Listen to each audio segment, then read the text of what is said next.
My Africa Book Report, Final Chapter, Chapter 8, Home. Getting home in late August 2012, I realized that writing that horrible book report due in 1978 would have to be done, only this time on my terms. God had purposes beyond Mrs. Weaver's assignment to bring closure to not only my homework project, but also to the unfinished business of Mount Washington. In spite of my academic record, I returned to school that fall to finish an associate's degree in multimedia, would also later complete a Bachelor of Communications degree in 2017. I moved in with my brother at his place at Tomahawk. It was a private community situated around a pristine lake with a network of roads that climbed up and down several small but steep hills. God's plan for the book report would begin later, after he resolved the humiliation experienced back in 2008. He would simultaneously deal with my loneliness. My first date with Kim was in November. Our bike ride meeting was on the Greenway Trail, an old rail line converted into a paved 14-mile stretch from the little town of Lisbon to the even smaller village of Leetonia. I learned that Kim had grown up in church, and our lives were polar opposites in terms of what we experienced in adolescence. I grew up around pop culture, sex, drugs, and rock and roll, while she rebelled by going to church. My life wouldn't be surrendered to Christ until the age of 24. I often expressed to her how I wish I had been saved like her at a much younger age. The Christmas of 2012 was the best on record for me. I was dating Kim and enjoying the season with my brother and his kids. We did sled rides, quad rides, and even fireworks. There were 3 Christmas trees in the house. At the back of my mind during this time, though, was some unfinished business. In Africa, all I could think about was returning to Mount Washington. I would watch YouTube videos posted by other riders of their trips up the rock pile. One rule for competing in the race is that you have to have a ride back down the mountain. In a car, of course, when you finish. I asked Kim if she would like to go to New Hampshire, and she said yes. I spent the next 6 months training at Tomahawk. I climbed up the short, punchy climbs and could gather up lots of speed on the undulating curves and straights around the lake. In East Liverpool, I would do the standard climbs of Smiths Ferry, St. Clair Avenue, and Lisbon Hill. Pittsburgh had Sycamore Street, a brutal short climb that zigzagged up the backside of a neighborhood called, ironically, Mount Washington. Sycamore was part of the aforementioned Dirty Dozen race and also part of the Thrift Rug Classic won by Lance Armstrong several times. In June, I moved out of my brother's house and into a house my friend was trying to sell when he and his family moved to South Carolina. I was back in East Liverpool and back to teaching indoor cycling classes at the local YMCA. Everything was working in concert to this goal. God is good. On the first night, we stayed in Utica, New York at the halfway point and enjoyed a dinner at a nice Italian restaurant. We toured the town on foot and learned about each other. The trip could not have been more different than the agony I suffered 5 years earlier with my first wife.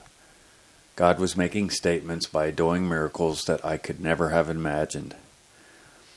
I could tell Kim was genuinely having a good time, and so was I. I felt totally prepared this time. We arrived in New Hampshire the next day to good weather, and I picked up my race package at the base of the mountain. It was on. The night before the race, we had a dinner at a Chinese restaurant next to the hotel. We then toured the tiny town of Gorham on foot. It seemed like a very poor community that only experienced seasonal money. I was in the zone and not at all concerned about my performance in the race. This time I felt prepared and got to share the experience with someone I wanted to be there. The morning of the race, I had my oats, yogurt, and peanut butter breakfast. I've never been really able to carb load like other people do for endurance events. Carb loading's where you eat tons of carbs a couple of days prior to an event. I always woke up in a pool of sweat when I attempted this. My metabolic engine would come on in the night, and I would be drenched by morning. Race day was a typical sunny July morning with some fog on the mountain. It was that way 5 years earlier, too. The base of the mountain was alive with participants warming up by riding any available road space and using portable trainers in the tent area. Kim would leave with the other cars and head up the mountain before the race would begin. We would be sent in waves at the sound of the starting gun that was a small cannon. My focus was on pedaling, rhythm, and keeping my eyes and mind on the pavement in front of me. The gun sounded and we were off. The road pitches to 12% as soon as you start the climb. Deliberately starting slow, I built my tempo, keeping rhythm. The road winded tight around granite stones packed with riders. At no point was I caught. I passed riders and kept my mind on the task. Staying in the saddle is the only efficient way to climb on a bike. Out of the saddle, standing on the pedals is your afterburner and should only be used to catch riders.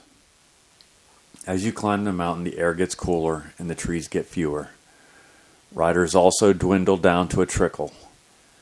After the halfway point, the fog rolled in. This would become clouds. In 2008, the temps plummeted. This time they did not, but the wind spooled up to 60 miles an hour. This time it came from behind, giving me a tailwind, giving me the Superman effect that all riders know and love. This invisible force works with you. Visibility went down to about 7 feet, and the wind came to my right side, trying to press me into the mountain. All I could do at this point was reduce my aerodynamic profile by crouching down on the bars and maintaining my focus. I continued to pass riders.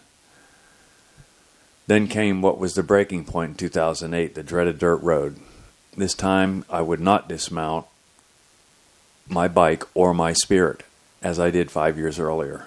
God kept my rhythm and tempo steady. It was all power this time. After leaving the dirt pavement again, I remembered the same alien landscape from 2008. The final 2 miles were just granite terraces with no trees. There was an attempt to pass by another rider on the final switchbacks, but I could see that it was all he had left. The rider went by only to exhaust himself on the 22% gradient during the last 100 yards. I left the saddle standing on the pedals, left my competitor to cross the finish line over a half hour faster than in 2008.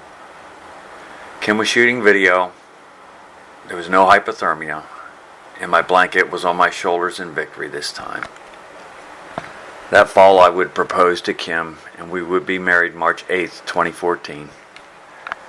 When I turned in my book report in the spring of 78, I would be given a passing grade, a D.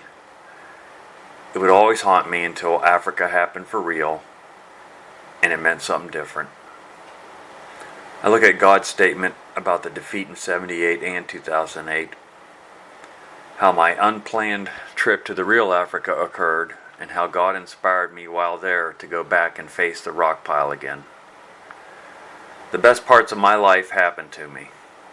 All of my planning and striving could never bring about the victories, but God, like any good artist, uses suffering to produce a masterwork that I can only call now redemption.